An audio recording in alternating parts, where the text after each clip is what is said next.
So if you have a complete formalization, does that mean that you can build a complete machine, one that doesn't even need to have a controller or be controlled?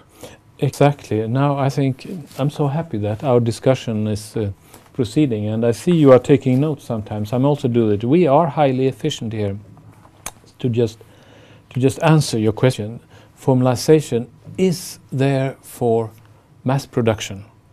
So we formalize and standardize all parts, because if all parts always look exactly the same, we can put together a machine and it works well, and then we put together another machine, and this assembling the machines together goes very fast. I mean, imagine if we would do that, if every new machine that was bought was 100% unique. So every little part would have to be balanced. It would take, like when they develop a car, you know, it takes them 3 or 4 years to develop it. But then they just, car after car after car, thousands and millions of cars are out because they are identical. And this, when people understand this, because we are all talking now knowledge management, and we are all aiming at this, why even knowledge should be automated, because then we can even formalize and delegate further and climb up to higher areas in life. Yes, you get my point. You look a little suspicious. I'm not sure you got that point. But does that mean that ultimately you're saying that mass production must be cheaper? Is that necessarily so? Well, I think so, because, you know, it's expensive to standardize the part. I agree with that.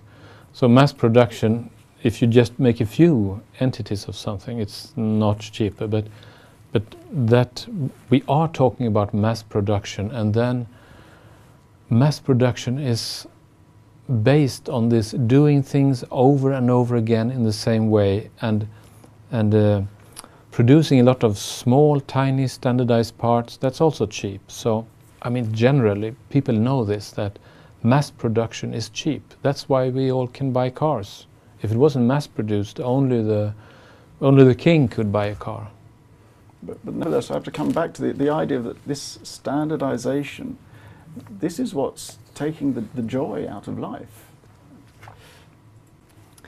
But I don't agree with you that it kills life or takes life out of the soul, because it actually gives you your life back, because, well, you will not waste your life again on routines, and instead their standardization is of an advantage. You see, standardization has brought up like the assembly line. That's why John Ford was able to manufacture cars and sell them to people.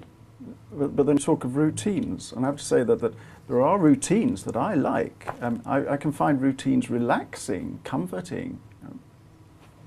Yeah, of course. If you have some routines that actually make you feel, you know, at ease, then it's okay to stick to them. But if you manage to leave those simple routines, it will enable you to live a more advanced life, a more comfortable life, so to say. Sorry. You can always go back to your routines if you want to. If you really like some routines, there's nothing that prevents you to do it by hand. Like washing your clothes by hand, or walking instead of taking the car? Oh, I'm happy you understood what I said before. Well, I hope you're not making fun of me, because I mean this. Yeah, yes, it's very good to do that. You can take the car instead of walking. Car is faster. I do not have a car. Well, maybe not, but I mean, you see the point here, you know. Machines make things easier. I mean, even if you don't have a car, you probably do understand what I mean. And there comes the positive of standardization, or what I mean by positive is the advantage of standardization. You can mass produce without having to think about the small or simple routines.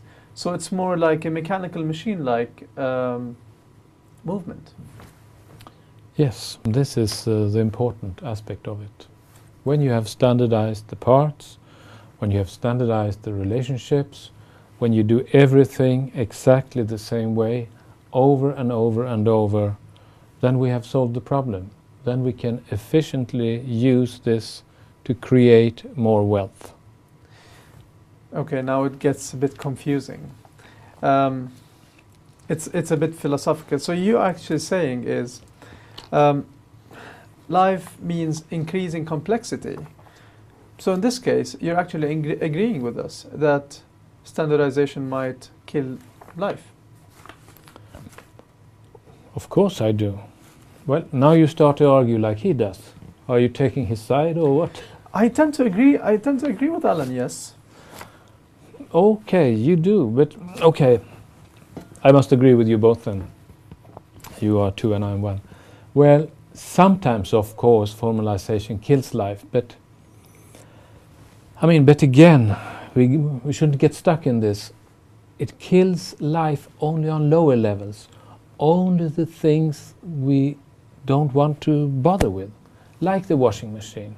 It kills the boring thing of washing, but so it's a way, but it doesn't. We would never want to like formalize our love life, because we want it to be unique, of course. So it doesn't kill life, but it kills the things that we don't want to interfere with our life. But let's get back to basics. Formalization enables control. Is that it? I think sometimes you do understand this very well, so I don't realize why you argue with me. Yes, formalization gives you control and power. You think like a machine. Thank you.